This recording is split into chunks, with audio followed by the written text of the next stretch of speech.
อย่างนี้เต็ม อ๋อแล้วเชื่อน้ำหลังมันมีน้ำ ต้มมาทอดเชื่อ ต้มแล้วต้มลูกน้ำหลังเลยวีเฮล่ะเนี่ยอับหวานยังแปลงนี่บ่อยนะชื่อนั้นชื่อพักนี่เนาะพักน้อยมันเนาะเอ้ยนอนบอกว่าคนวันนี่ก็เขาได้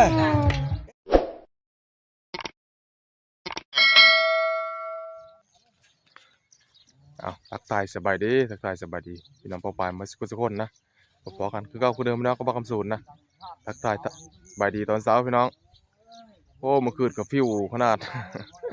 ฟิวจนคาดพี่น้องเลยโอ้ตื่นมากัน4 โมงพอดีมาเอ็ดโคโง่คือเก่าเนาะเอ็ดโคโง่ตัวที่2เมื่อวานในล้มหมูไปกับล้มโง่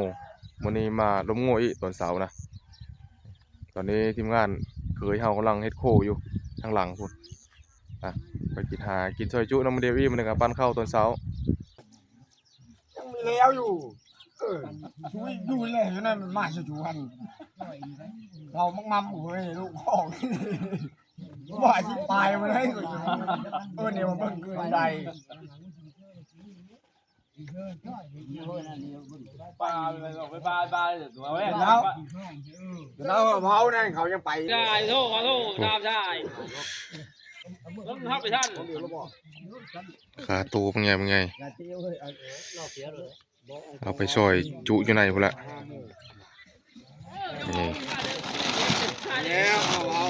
ก็มีว่าอะไรมันหูจักไม่ได้แล้วครับเมื่อนอนก็ตั้งโมงไว้ได้4 โมงในบรรยากาศยามเช้าผมว่า4 โมงก่อนโอ้ทำงานก่อนเด้อจะเบิ่งขอคืนนี่บ่ลูกใหญ่เราอยู่แต่เฮ็ดน่ะเฮ็ดดีแท้อู้แม่เด้อพ่อแม่จนเดียวปั๊บลูกเป็นไงนี่อุ้มน้องมาทำหลังโย่ตอนนั้นละย่าจะได้ดังนั้นละตอนกลับไปมือน้องโอ้ตัวนั้นแหละครับทุกไปเลยมือแหกลงไปนั่นก็ตัวเดียววันเดียวนี่มาขลุ่ยมันโอ้ยมันเย็นมัวคาร่ำจะโยกกะปีมันเฮ้ยโอ้จีมันก็มดเลยอ๋อมีกินโอ้ไปนี่โอ้ยมีดเด็กเชื่อมีดเด็กนะมีเย็นเลิศถึงพวกมันบ่กูถ้ากินทำก้อนจังเอาเวลาแก้ข้าวนี่เย็นนี่แหละบ่นะมีอย่างเธออันนี้เราเชียวใช่ทำการมันออกกันกว่านี่ได้ช่วยนี้ได้ชื่อไปช่วยชื่อไม้อะไรเปิดตัวนี้ปีนครับเลยสดแจ้งลูกเหรอนี่กินอันนี้นะวะนะผมไม่มันเป็ดว่าไม่คือไปแล้วมันคือจะแจ้งนะนี่ล่ะเที่ยวเงี้ยวเที่ยวเงี้ยวมันคือสดแจ้งกินนี่นะจอกดีบ่ไปอีเลยจอกอย่าแม่เดียวเด้ออย่ายายเด้อย่ามันดำเลยมีทุกจุดที่ดินนั่นเองกำเต้เนี่ยจะย้ายซอยเลยมันนั่นเดียวจีจ้ะเบิ่งประเดิมแรกนี่เราเฮ้ยเรากินเหล้าก็กินข้างบกจืดเด้อพลกินแล้วแม่ในมาอีได้น้อยได้อย่าทำหมอมดแล้วก็มดได้คุยบ่หำบ่ให้มาลองดูนึ่งบ่อยพลกินแล้วแม่ในมาอีได้พลกินลุกไปได้ก็ถ้ากินได้ไปเขาเอาหน่อยไหมไปเอาไปเชเอาหน่อยไหมพังผมได้กินนี่เถอะเอาอีเป็ดนี้เอาเป็ดนาอีตัดได้นี่มันจะจี้อยู่ตัวโอ้จี้เพื่อกินเลยได้มันจี้ได้จี้ตัวนี้ได้มือบันตาเฮิร์นนั่นแหละแล้วไปคูดเฮาโง่นั่นมีข้าวขันนี่กินยุดซ้ำนะคุณเย็นเรากับท่านได้กินเย็นเย็นบ่ไม่กินละข้าแต่เย็นนี่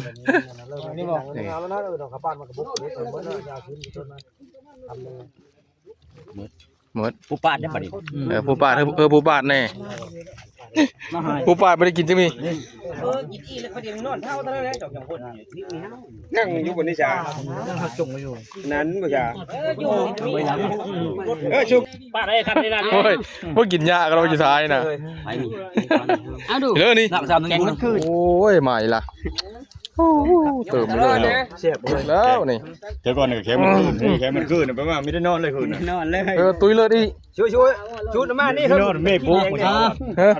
เอามาเบิ่งก่อนให้มันรู้กันผมรู้ไปชามเลยก่อนนี่คักเลย แล้วควายมัน ใช่ฮอดในก็ชามเลย เลยเยอะยังกะ เยอะอีคุยก็เยอะอีห้ามก็เยอะอีจริงแปลก เอาเรือลงมาน่ะ ใส่ เอามือได้เนี่ยเอาเลือดเอามือลงเลย เฮ้ยจูน โอ้ว่ากันดี ไปเลย นั่ง ไปตีไปลึกแล้ว เชื่อบักลำมันน่ะ นะนี่ได้มือท่านเลยกูได้กินเถือเขาเชื่อ เอาไว้เด้อกันอันนั้นมาเด้อของแท้มาเด้อ เนี่ยกูอยู่นี่กูก็ไม่ทัน นักเปล่ายังพี่ท่าน เดี๋ยวเขากูเห็นกูเชื่อ เฮ็ดทำไม่ได้เฮ็ดทำไม่ได้แล้วเงียบละ ปิดจะกินได้ปิดจูนจะกินปิดแล้วนะ ปิดเถอะ ปิดอันนี้นะปิดเลยครับตัวเลย เพราะวันละเอานาหมูนี่ว่าโลด บ่พ่อเชียงคนหมูนี่ แล้วแต่มือทำงานนั่นแหละพระเจ้าเราลูกที่เราวัดหนึ่ง เอาปั้นน้ำร้านบ่น่ะ เอ็นต้มแซ่บอร่อยรอบคุ้มกันบ้า ข้าวปั้นมึงแล้วกินเน้นจังน้ำ ไม่ได้นะมึงบ่ได้ชุ่มไว้เท่าไรเลยชุ่มไว้เท่าไรชุ่มไว้เท่าไร ไม่เชื่อก็แย่นะอันเฮ็ดเอาไว้เชื่อแจ่วหั่น แทนน้ำต้ม ไปใช้กระเปียได้ถุงได้ร้อนเท่านี่มันจะมีกระชากตัวนี้เลยใช้อันนี้เพียนะมีเพิ่งไปชื่อนะ น้ำเพิ่งน้ำมันกินนั่นแหละ น้ำเพิ่งคิดว่าจะเล่า อยากเฮ็ดโกแล้วล่ะครับมาต่ออยู่ไหนพี่นะเฮ็ดมาเพี้ยน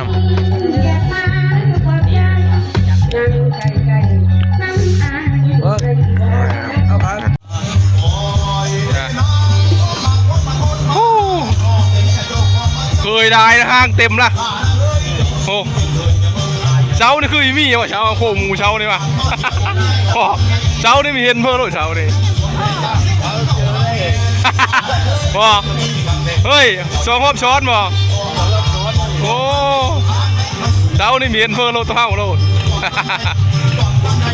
เคยลายโอ้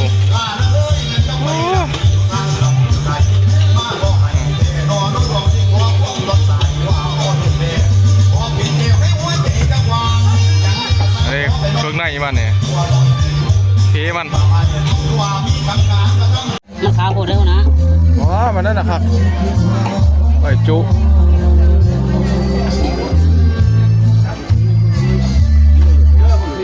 เค้กมีเลยได้บอกเค้กกันนะไปเอามากินในช่องให้พ่ออยู่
บ่ ตัววันได้เลือดนะ มาดอก กูตู้มันอยู่ ลาบเลือด นี่กูยังวันได้แล้วก็กูเห็นกู โอ้ได้ตูน่ะคืนนี่มันตึงเยอะนี่นะเฮ็ดบ่ตึงเมาปิดลาตูตาเดี๋ยวบ่กังเว้นนะเปิดตั้งแต่เช้า เนี่ยซอยเชื่อมาเพนะ เจ้าหันเอาว่าก้อนมันก็หุบนะเจ้าไปกันนี่เจ้า เอานี่โทษพุ่นเนาะบอก น้ำมันเหาะไอ้เห็นน้ำมันลึงน่ะ นั่นบอกเอาต้นมาเฮ็ดบ่ นะเว้ยกินเงินกินสะอาดก็รอเพื่อสุขภาพในช่วงผม เอาลูก ฮะว่านี่ดิใส่จุก่อน น้ำนี่ล่ะ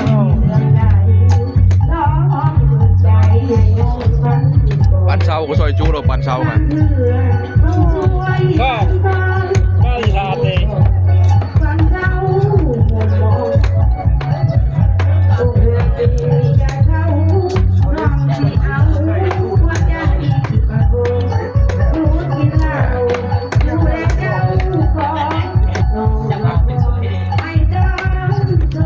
เอานอน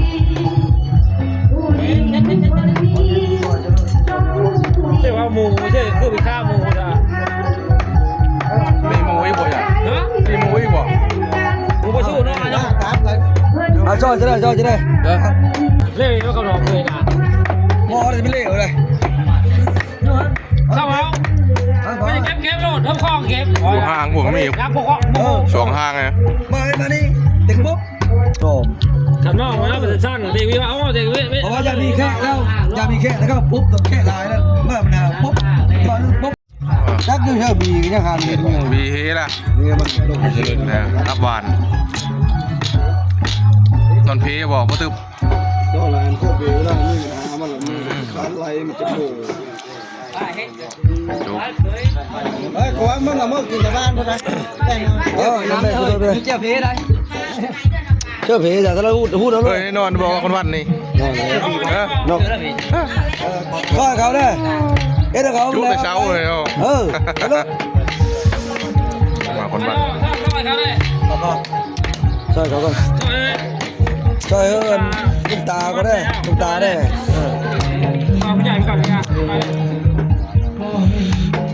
มาเจอนี่นะเมื่อเฮิร์นนอนนี่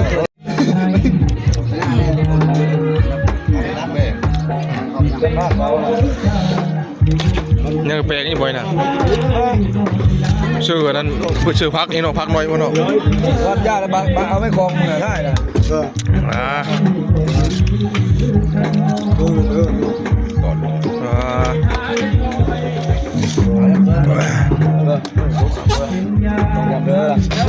เจ้าบีไม่ได้ครั้ง ถ้าพี่จะมีการปีว่า การกินเนี่ยมันจะเดี๋ยวเชิญนี่ไหม เฮ้ยมีถ่ายเนี่ย ข้าวก่อนเริ่มใหญ่ไม่ต้องบอก ไม่เดินแค่จะก้อนเดินน้ำมันนี่มืดไปนั่น บีได้มากก็พันได้แล้วมันกะโน่ การทำงานนี่เลย ยามาห้า ว่าปั่นเอาเสาในซอยจุ เจ้าดูเป็นลำนะ ไปได้พอแล้วบ่บ่เพี้ยแล้ว เชื่อมีนะครับพี่นักเราได้พวกเราเป็นโดนก็เป็นรถทั้งยุคกัน โอ้โห มีมันด้วยมีลู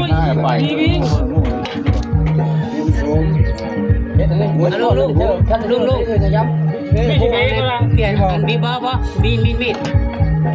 เลยชุก ก็ตะล่าแล้วมองเพจบีใช่ไหม ให้ข้าเจ้ามียิ่งก็จะเฮ็ดอยู่ได้มอบให้ เชิ มี ญมดได้ดิ โอ้ น้อง ให้มียิ่งได้มอบให้มียิ่งได้ เจ้าเรื่องอะไรให้เรื่อง เยอะขลุ่มทั้งว่าเมาเลยได้ เม็ดนอกข้อก็ได้ เชิญน้องเชิญน้อง เอาไปเลยมาพี่ได้เลยนึงไหมมันหลายมันแบบกอดเชื่อบีเชิญนั่นหรอ เดี๋ยวลาบเลือด ฟาโลดไอ้เบ้เราเลยหนาเข้าเอา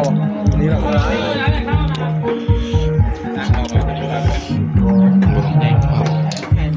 ขนาดจางแล้วปรุงไม่นี่นะเชื่อเอาโคหอมไปเลยครับเลยเพิ่ม กินข้าวเลย เดี๋ยว เราเรื่อยๆเนี่ยเคยกินเยอะ ว้าน้องเช้าทะเลผม เยอะเลย เอาเลย เดี๋ยวก็ทำให้แล้วเรา ไอ้จ้า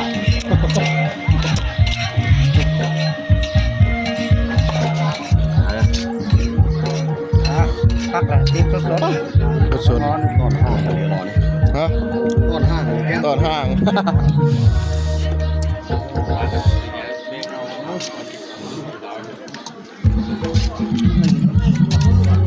บอกกินเราแล้วคนวัน ยกคนบ้า ลูกตาบอกกินเราแล้วเอาอันนี้มาได้มันคนเลยเอามาให้ได้ค่ะ ก็มุนปิดเมื่อก่อน เต็มห้องนอนเต็มแล้วเขาปิดเราตื่นเลยที่มือเลยเมื่อคืนลงได้ผ้ากูมือจังหวะหาจังหวะอยู่นี่แจ้งว่าหาจังหวะอยู่นี่ ผักกิริ้วเนาะโอ้ผักละ เครื่องเมามันก็มีเครื่องเลย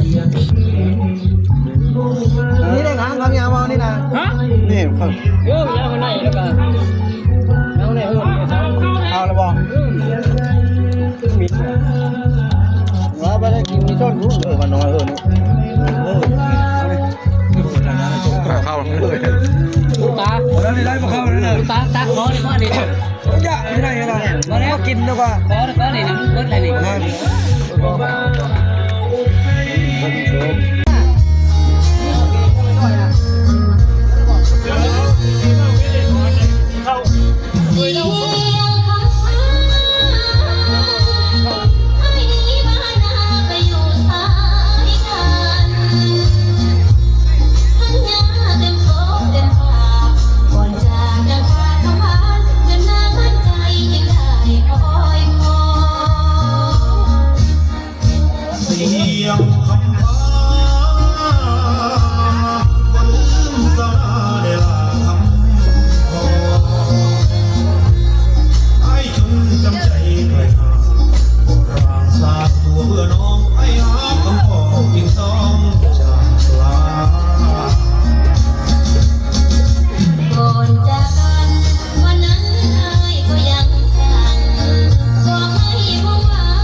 มันดี อันนั้น ไม่ เนี่ย ดีอยู่ยิบซะเอาไปเชื่อไปลูก เชื่อด้วยนะ เชื่อด้วยเชื่อด้วยยังมันดีเว้ยแบบนี้มันดี อ๋อแล้วเชื่อน้ำหลังมันมีน้ำ ต้มมากเพราะเชื่อ น้ำต้มแล้วต้มลูกน้ำหลังเลย น้ำต้มมากหมดแล้วหน้าบีกันจะเล่า โหดเลย เป็นกาแฟดีป่ะนะ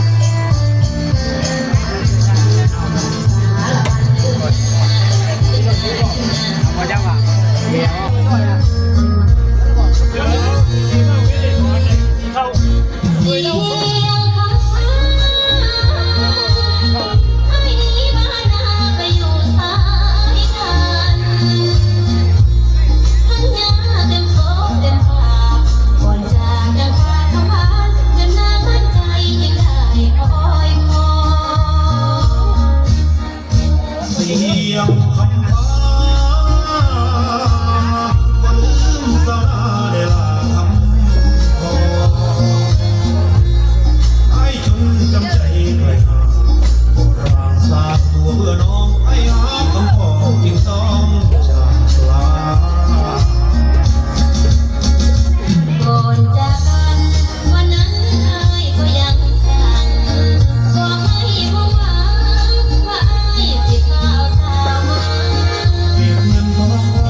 ตอนนี้ก็พักผ่อนกันทุกคนเลยนี่ฮะก็มาพักผ่อนนะหลังจากเฮ็ดงานดองแล้วเนาะเฮ้ยเคยให้ผู้เลยก็บ่ได้ถ่ายให้ FC เบิ่งนะหัวการขนาดพี่น้องเอ้ยนี่มาบอสก็นอนหลับแล้วก็รับที่นี่สำหรับคลิปนี้ก็ขอฝากไว้เช่นนี้ก่อนเด้อขอให้พี่น้องพ่อบ้านทุกคนขอบใจ FC ทุกคนที่เข้ามาติดตามรับชมเป็นกำลังใจบักสูนนะสาวโบนัสก็มาสวัสดี FC สบายดีพี่ บ๊ายบายทุกคน บ๊ายบาย